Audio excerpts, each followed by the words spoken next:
Welcome to episode 191. He's here, grip and lighting guru extraordinaire and director of photography for Taking Carentan, Chad Gilchrist. Chad joins Jason and I today to talk about the top 5 skills every cinematographer needs to develop in order to be successful. Before we get into the episode, I wanted to let you know this week we're starting something really new. We have extra bonus content exclusively for our Patreon supporters. And this week it's going to be an extended interview with Chad talking about his work on Steven Spielberg's favorite show of the year, The Bear. You don't want to miss this.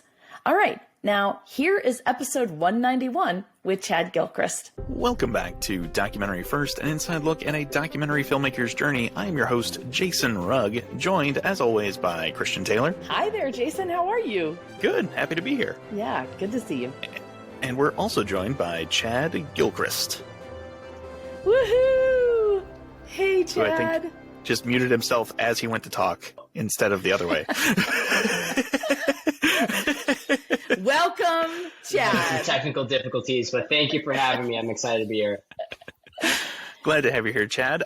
Christian, do you want to give us a quick background on who Chad is? Because he's been here before. People might know him. Just a really quick little, one sentence. Yeah. So first of all, Chad came on Documentary First to be our DP for our new documentary, Taking Carentan. And we're going to get into how all that happened as Chad starts to talk about his story. But Jason, why don't you give him his bio or give his bio? It's pretty impressive. Yeah, this is actually, I think it might be the longest bio we've had. But it's worth it. It's worth it. And hey, Chad did not write this. I wrote this. I had to put all these exciting things in there because I'm so proud of his resume and honored like we are not worthy. So anyway, you go, Jason. So prior to working as a director of photography, Chad spent 10 years cutting his teeth in the grip and lighting departments on large-scale narrative features and episodic television in Chicago, lighting shows and movies such as The Killer by David Fincher, coming to Netflix in November. Ironheart, coming to Netflix in November is not the name of a show. I just want to be clear that David Fincher's The Killer is coming to Netflix in November. Then Ironheart, which is Marvel's new upcoming series on Disney+, which I now have a little cozy for that, for a can, thanks to Chad. Thank you very much, Chad. Then we have Netflix's upcoming Beverly Hills Cop 4 and Steven Spielberg's favorite show of the year, shot in Chicago, The Bear, which was one of my favorite shows of 2022. So oh, man. Did you work on the whole thing, Chad, or just like one episode or all the episodes of The Bear? I did the pilot. So, oh, wow. Yeah, it was a challenge, because it's underfunded. No one knows what it is. No one's excited about it. You have limited crew resources, and they want to do the biggest stuff in the shortest amount of time. So I did the pilot.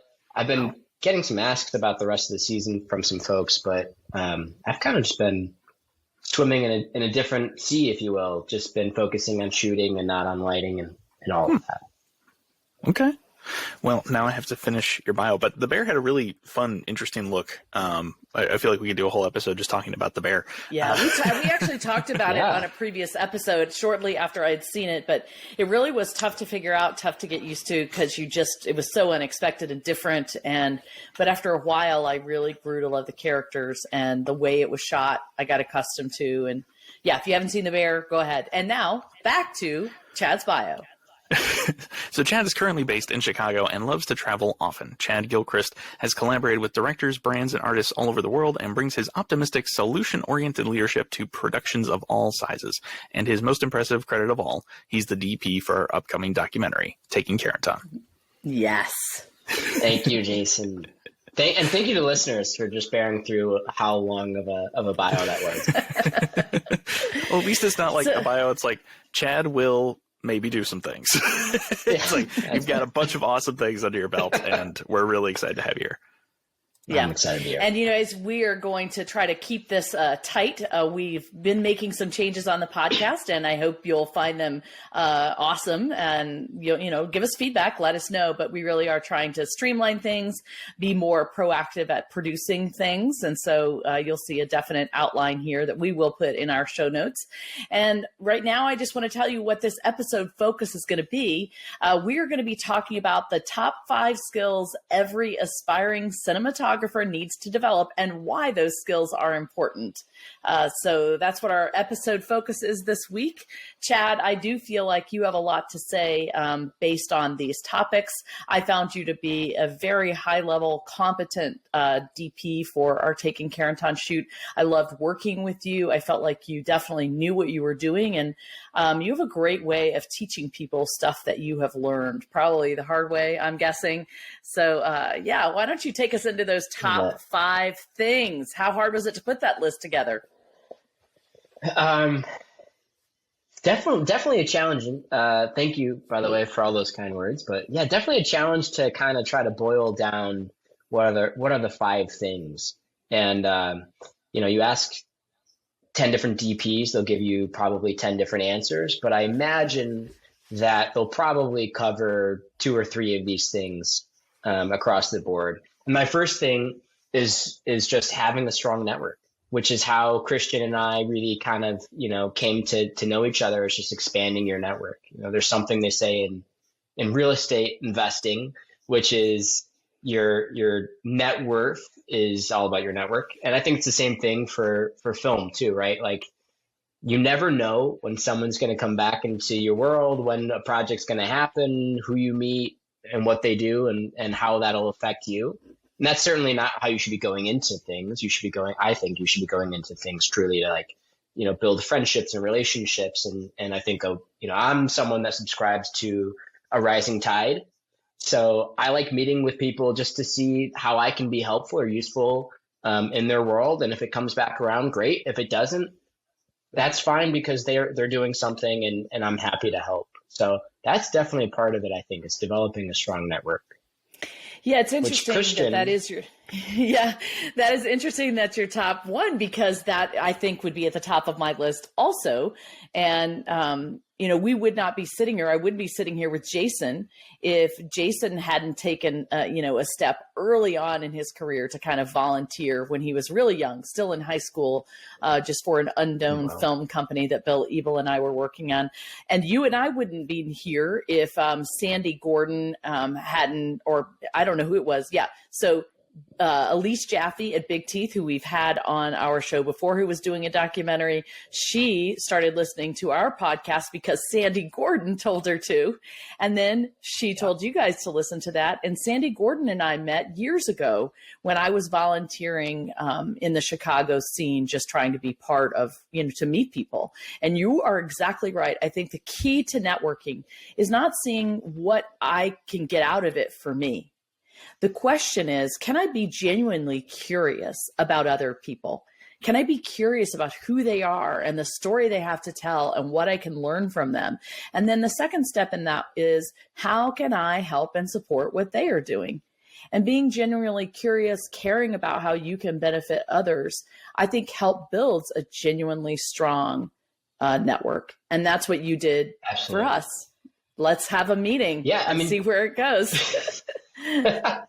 Yeah, just to kind of illustrate this point in a maybe extreme type of way, but in when I was in film school, I was posting. Instagram was new. I was posting some of my work or some of my stills on Instagram, and I had another DP that I'd never met before reach out to me and say, "Hey, I really like your lighting work. I see you working on this and that.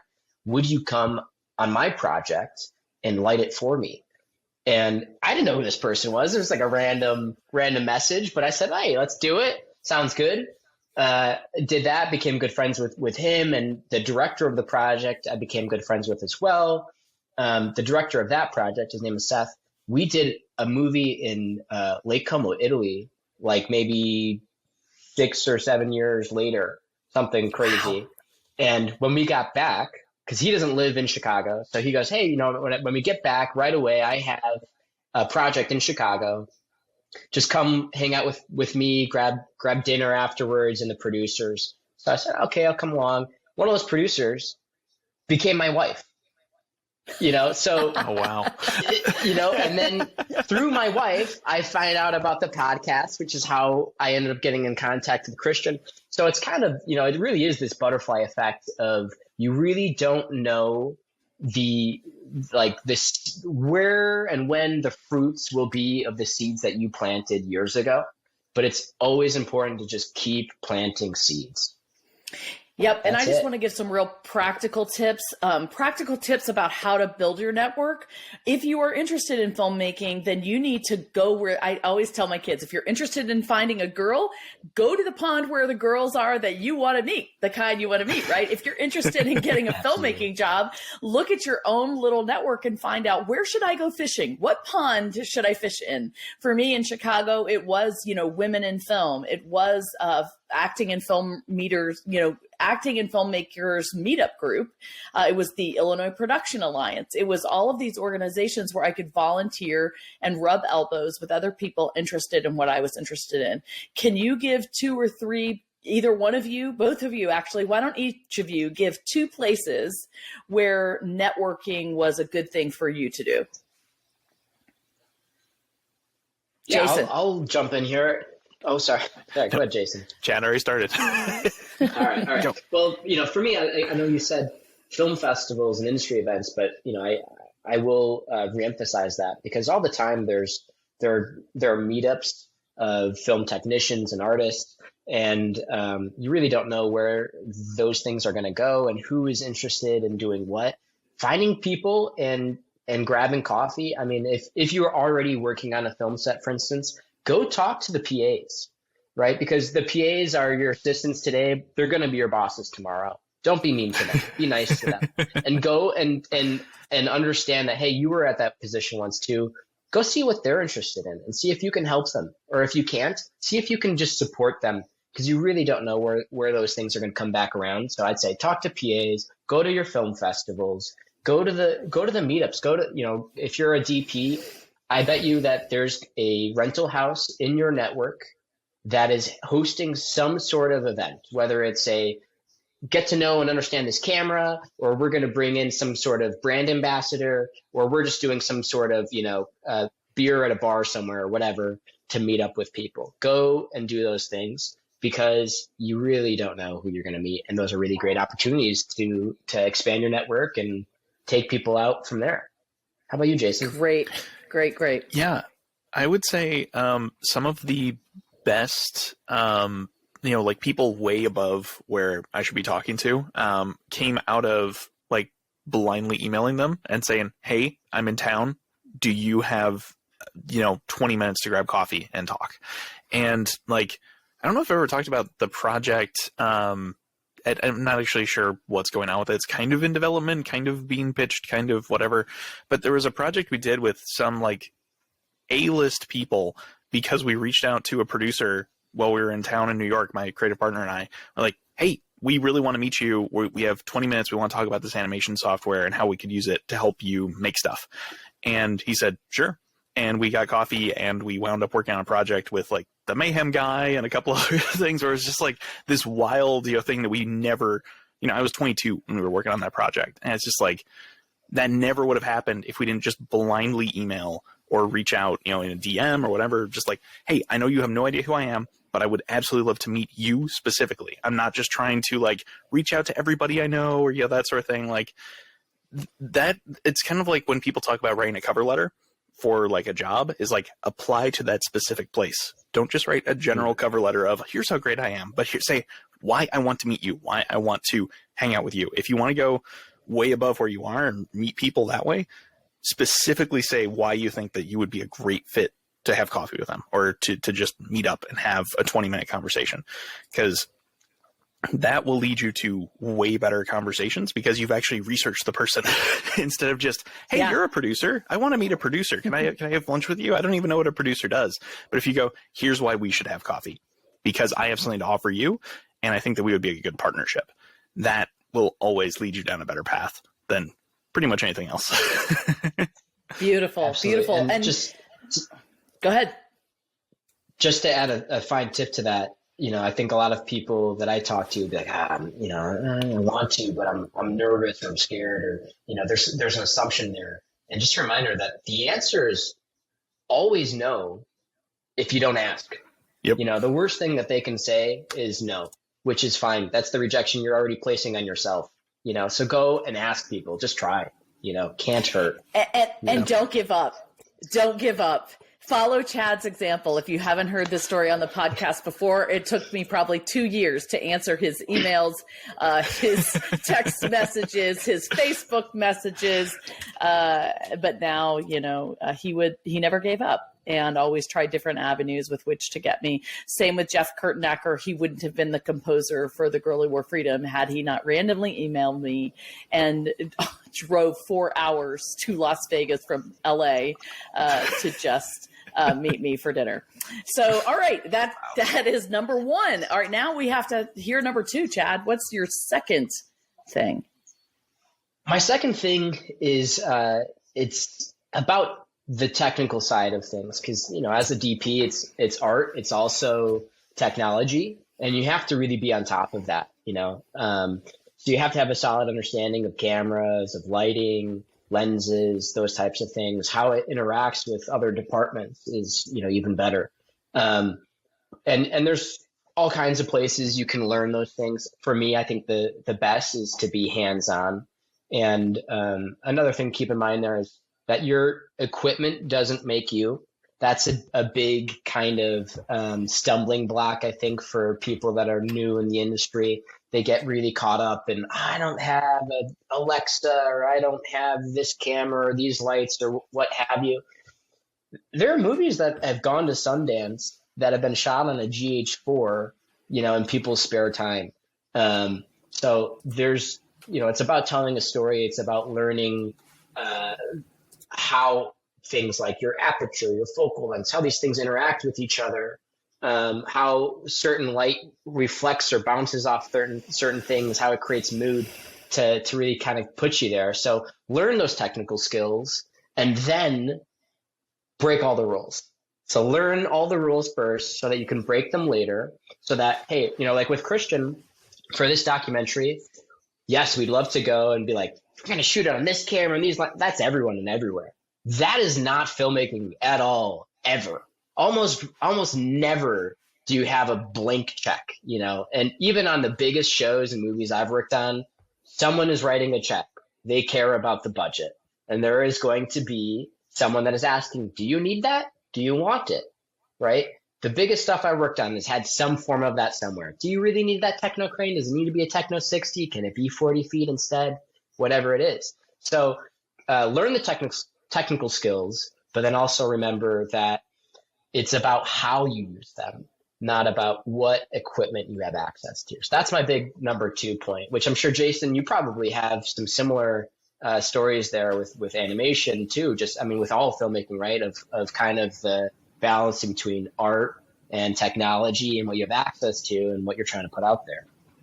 Yeah, I absolutely agree. I think creativity with what you have is filmmaking.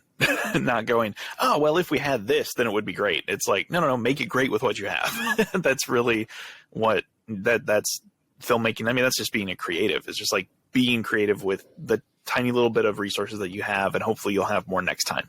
But yeah, it's a lot of people get caught up on the, like you said, if only I had this camera or whatever. It's like, yeah, that can help with some things, but it can, it can make your life easier, but it doesn't necessarily, if you don't know how to use it, then what's the point of even having it? Right. Yeah. I'm Absolutely curious with you and your animation and everything. Did you have that experience? Just because, I come from a different side of things. Did you have that experience with animation? Was it like, oh, I can only afford, After Effects versus Nuke or whatever kind of along your process? Yeah, pretty much. I almost all of what I do now is in Blender, which is a 3D free software, completely free. Like you can just download it off the Blender website, and it has this great foundation behind it and all that sort of stuff. But it's a free piece of software that you can buy, things to, make it better or add additional functionalities. But for the most part, it's a free platform, which is where I do a lot of my work, is just in a free thing. And nowadays it feels like there's a free alternative to almost anything. Like even with animation, it's like, okay, 2D animation. Oh, I need Photoshop. It's like, no, you can get like, 1,000 different apps on an iPad and do the exact same thing, and it'll have the same functionality. And so, yeah, I've really, in my career, there's never been a major roadblock to animation, because like I've always found the medium that works best for me. So like when I was a kid and didn't have a fancy enough computer for any of this stuff, it's like, all right, I'm going to do stop motion. And so it was like, borrowed mom's camera and used Legos and all that sort of stuff, and taught myself basically the basics of character animation and learning, how things move and how things, start out with slow motion and then they go faster and bigger motions, all that sort of stuff. And I learned all that using Legos and a camera when I was 11. And so then when I finally was, a teenager, and I started getting to the point where, okay, I could actually start to make money with this, I could start to do stuff for other people, and was able to generate enough revenue that I could buy the Creative Suite. I think it was Creative Suite number 5, I think was what I bought from Adobe. And yeah, that was like my first foray into paid software, and that was a whole new world. It was just like I was like a kid in a candy store. It's like, I'm glad you brought that up, because it's a mindset, right? It's like it's not saying these are my restrictions, I can't. It's saying those are the restrictions that exist. How can I? Which is something that I really love about Christian, because we've done the same thing with this movie, and you can go back and listen. Subscribe to this podcast, by the way, if you haven't already. If you're just listening to this thing, you need to subscribe to it, because you can learn so much from other people's journey. And Christian has documented all of it along here. And she's definitely someone that has that mindset of okay, those are the obstacles that people are telling me exist. How can I still do it anyways? And you will see that journey happening if you listen to the podcast episode by episode, watching it develop. Okay, that person said no. Okay, how do we go to this person? How do we get them to say yes, right? And it's the same thing with the technical side too. It's okay, these are the things I have access to. How can I do something with them, right? And the thing that's going to stop most people versus others is going out and actually doing it, putting the energy out there. Yeah, that's exactly what Ken Burns said. The first masterclass I watched with him, it's just go out and do it. And try to figure it out on the fly. One of the best examples of that in our world is what happened when we were trying to figure out the translation situation the very first time we filmed in France. And we wanted to do live translation, and we didn't have the money to buy all of that stuff that we needed to do live translation. And my team figured out how to do it, I think, for $60, and it worked. And so that was a beautiful example. I think that's a great, great point, Chad. All right, moving on to number 3. What's your third tip? Third tip is, once you've kind of figured out, like, hey, I can use whatever things I have access to. I've learned some of those technical skills. Go apply them, right? Continuing on with the just do it, build a portfolio. So, it's as you build a portfolio, your skills are inherently going to grow. Your network is going to grow. These things we've talked about earlier just get built on top of it. So those are the foundations as you keep building your portfolio, and try different things. If you might like only short films, try a music video. You might like it. You really don't know. You might learn skills or techniques or things from there. You can learn from anywhere and everyone. Go and just build, try new things, shoot. The guy, Adam, who shot the pilot of The Bear, he's a great DP. And his whole thing was, he said this to my crew, he's like, just go shoot. There was a long time where all these DPs I've worked for that are, name recognizable if you're, a fan of DPs or whatever. Every single one of them I've talked to has said, I just went and I shot anything and everything I could. Didn't matter, because I just needed to build a portfolio. And when you do it, you build a network. So that's it for me. It's just building a portfolio. Jason, I'm sure you probably have a similar recommendation, right, with animation, or if someone's in post or that world. Yeah, it's definitely like the first real commercial thing I did. I went to a local restaurant that I knew was owned by, just a guy, not like a corporation or anything like that. And I said, hey, can I shoot some sort of promo for your Facebook page for you? And he goes, I don't have any money for that. And I said, I'm not asking for money. I just want to shoot something. And, I was like 16 or so. And it was one of the first things I did. And he posted it on his Facebook and said, hey, this, kid just made this for me. If you need something, let me know. And it led to other stuff. And I wound up working for a thermostat company and a bunch of other things, doing freelance stuff with them, helping them do motion graphics, explaining how their new thermostats worked and all that sort of stuff. And so it's exactly what you're saying is go do the work, go shoot something, go, if you want to be an animator, animate. If you want to be a writer, write. If you want to be a shooter, shoot. Like it's ER on the end because you have to be doing it. you want to be a director, direct. Yeah. Yeah. Yeah. Excellent. Christian, what do you do when someone doesn't hire you to do that? Well, you just go do it anyway. I mean, I was just about to say that we all pretty much have a camera in our pocket. So even if you don't have, equipment at all, you can still practice your skills. I remember being fascinated with the light in Normandy, and I really have never, shot anything, but I just wanted to capture it and I wanted to learn how to shoot. And so I took out my camera and I asked the DP to kind of show me how to shoot, how to frame things, how to find my light, all of those things with my iPhone. And as you do that, it sort of gives you an eye, particularly after you go back and you look at what you shot and you can think, oh, I should have done this differently, or, oh, that was a very good thing. And so it really is very, very simple. When you say just go do it, you are able to do that and to start with nothing. Same thing with voiceover. People always think, oh, I have to have a studio and I have to have a, $1,000 mic. And the fact is you have a microphone in your phone. So take the newspaper, take a magazine, copy down a commercial and read that and listen back. What does it sound like? So it really is true. And no matter what creative industry you are in, that is how you can teach and learn yourself with whatever you have handy. All right, that was a great round robin for number 3. What's number 4? 4, it's about communication, essentially, right? There's a lot of time, effort put into learning the technical skills. And this is something I've seen a lot of in my 10 years of doing, union features and whatnot, TV shows, is you can learn technical skills, and those are really great things to know. And as you are growing, those things will be a skill set for you, because the more that you know, the more that you can bend the rules and make things fit for whatever project you're in and really elevate it.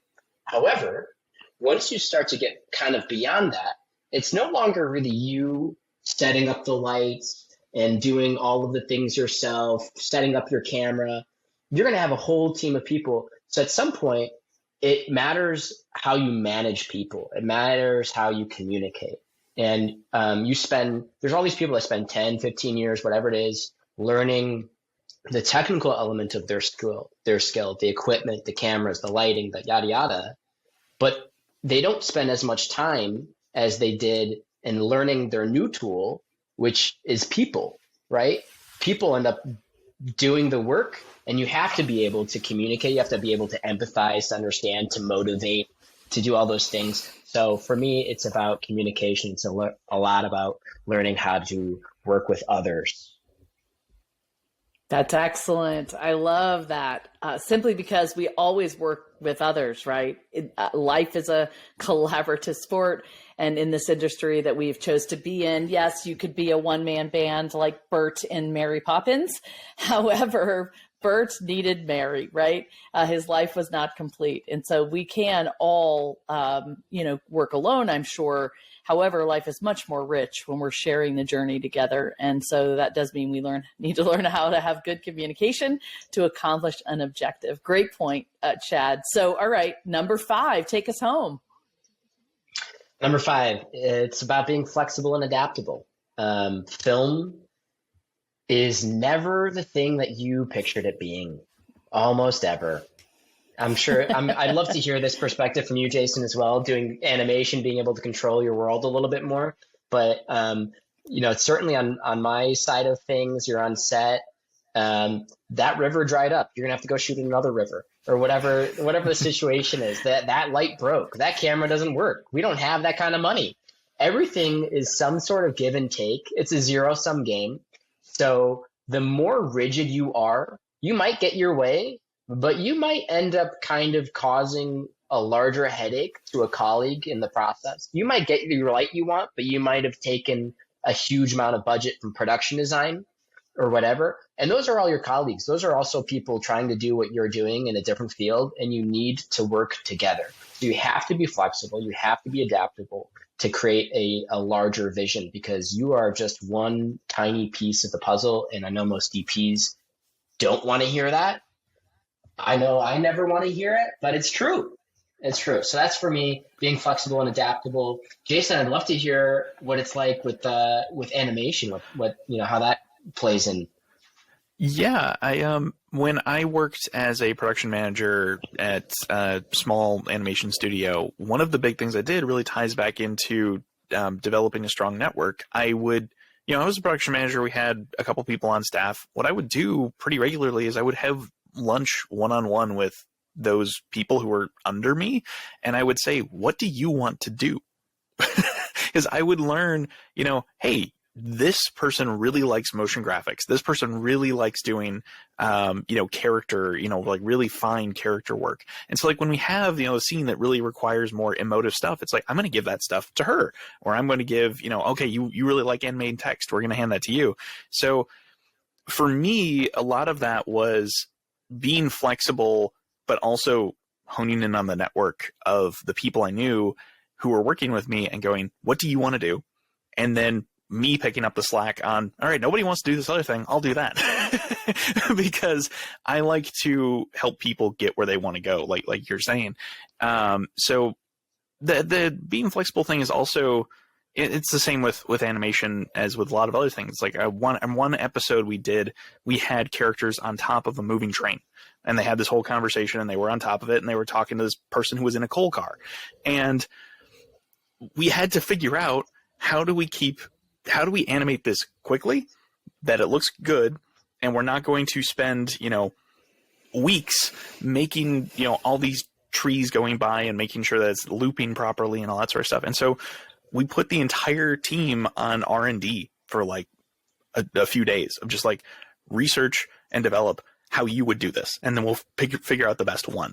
So, and then we went with one that was kind of like a spinning donut in 2.5D space of props behind a train. And it was a whole complicated thing, but it worked. And so it's being willing to look forward and see, where will this problem be? Okay, we have to figure this out.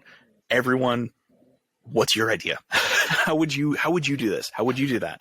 And, then being willing to go, well, my idea wasn't the best, but we could take pieces of mine and put it into that one, or, that sort of thing. It's really being collaborative, just like you're talking about, being collaborative, being willing to see other people's strengths and weaknesses, and going, let's lean into the strengths and figure out a way forward through that. Because animation's very collaborative. You can do it all your own, but it probably won't be as good as it would be if you all work together. So yeah, that's a kind of a rambling That's answer, awesome. Yeah. That's great. Well, I do think that you are right. Again, Chad, being flexible is an incredible skill. I think that every cinematographer needs to have, but not just cinematographers. We all have to have it if we're going to work in production.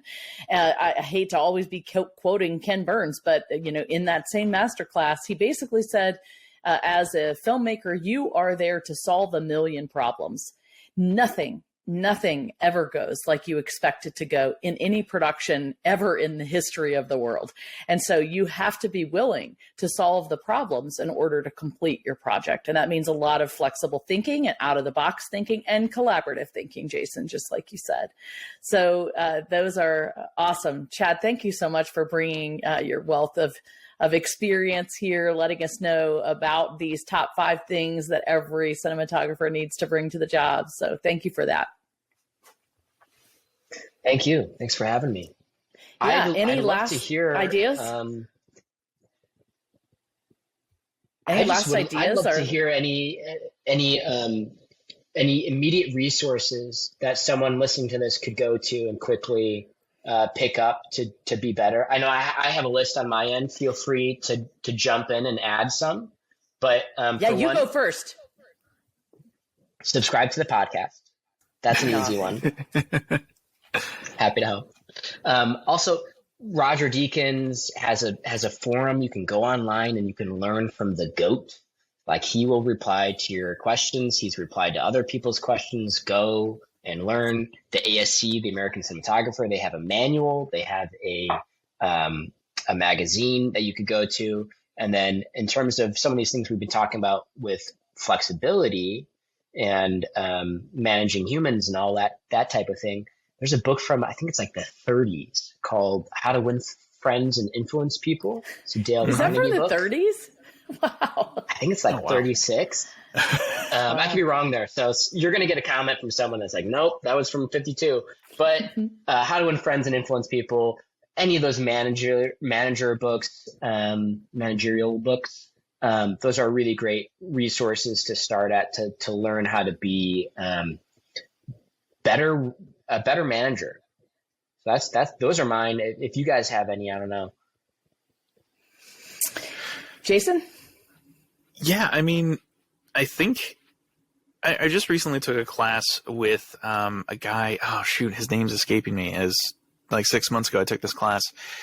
He was a writer on The Office.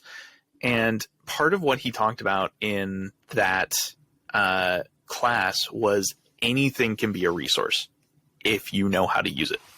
And so part of what he really hammered home was becoming autodidactic, breaking things down without even really working to break things down, just understanding things. And so, like, you want to learn cinematography, like, go watch a show, pause it, and figure out, okay, how are they lighting this? Why is that person lit that way? What is that conveying to me? What is it conveying to the audience?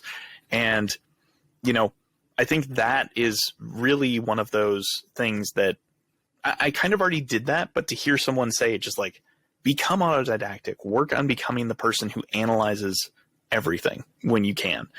And yeah, I think that would be my biggest piece of advice. Is not one particular thing, but just watch and absorb everything, which will actually tie into my documentary Déjà Vu a little bit. So excellent. Yeah. Well, I'm glad you gave us a little hint into that.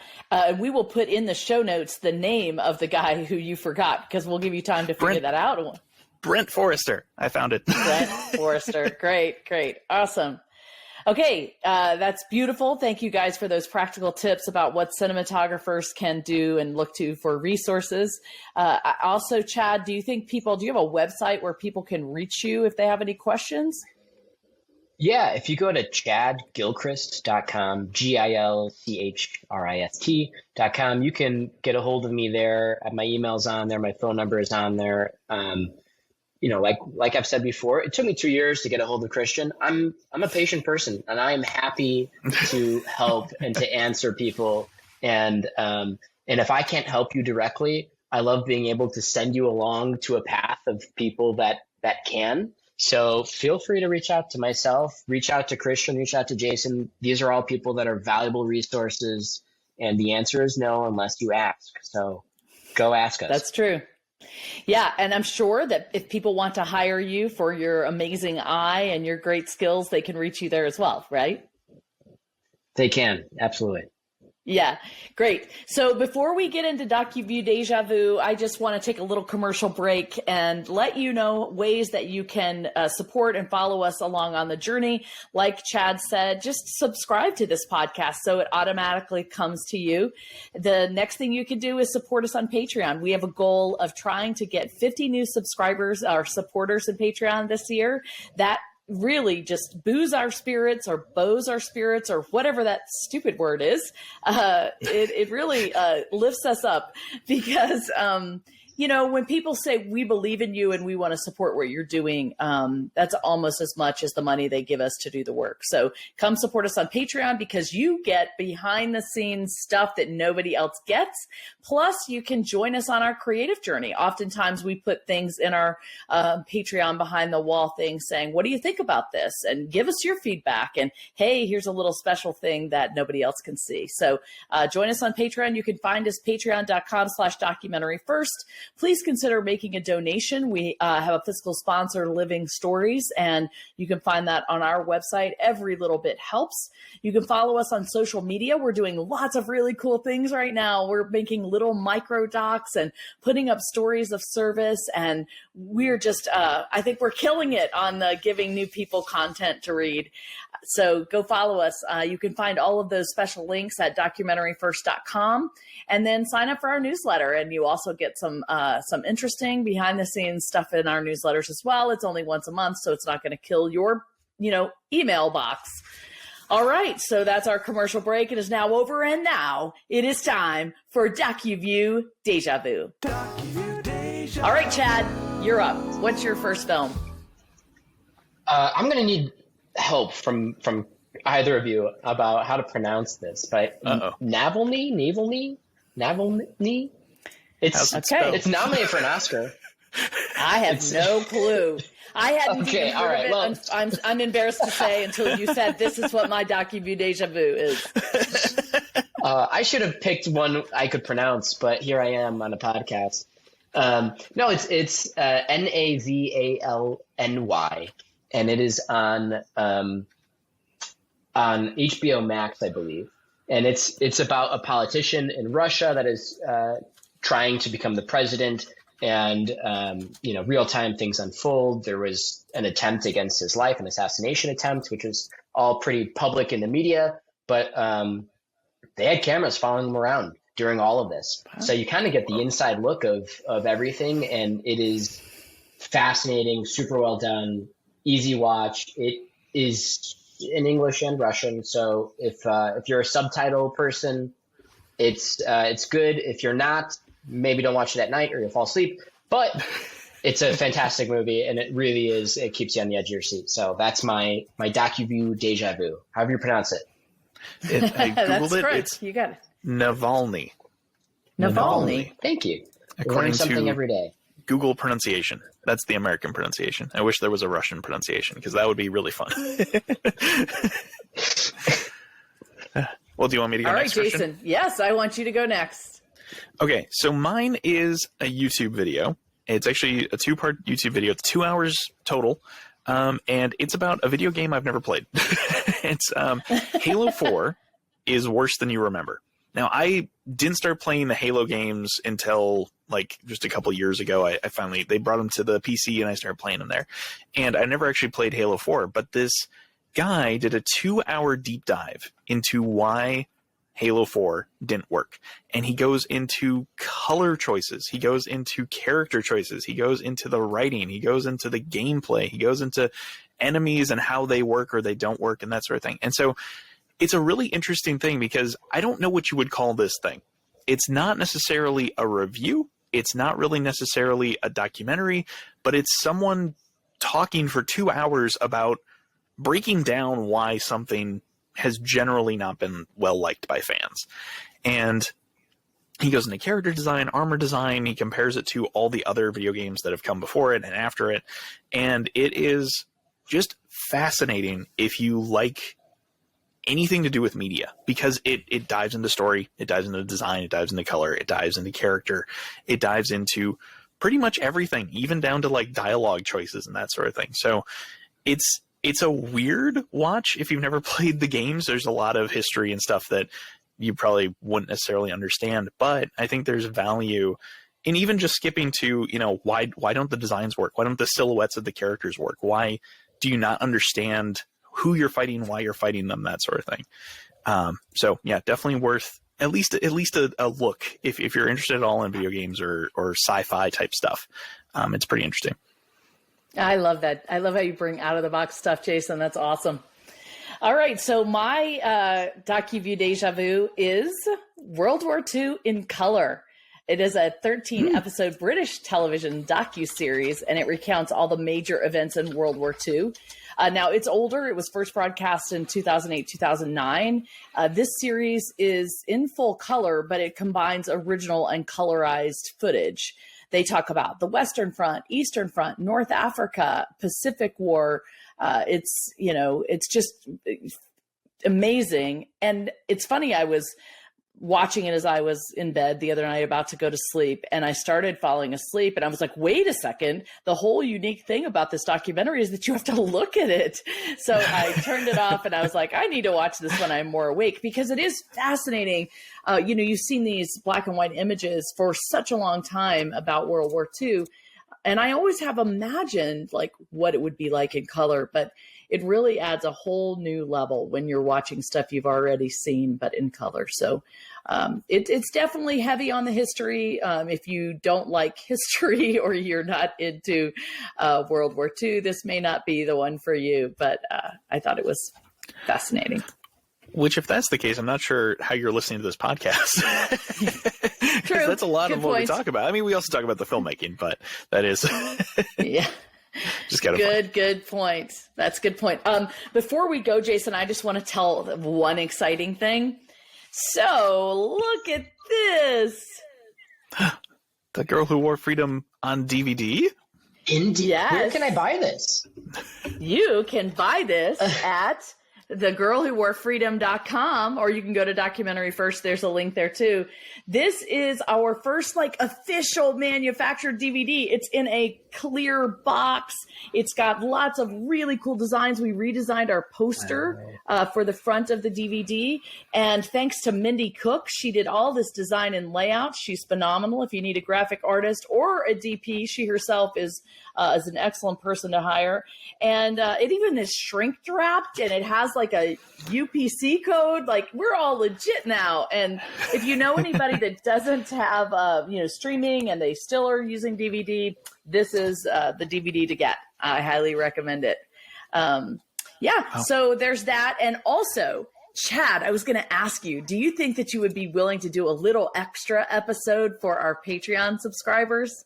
We'll stick around. Yeah, of course. You can tell us, I know what you could tell us.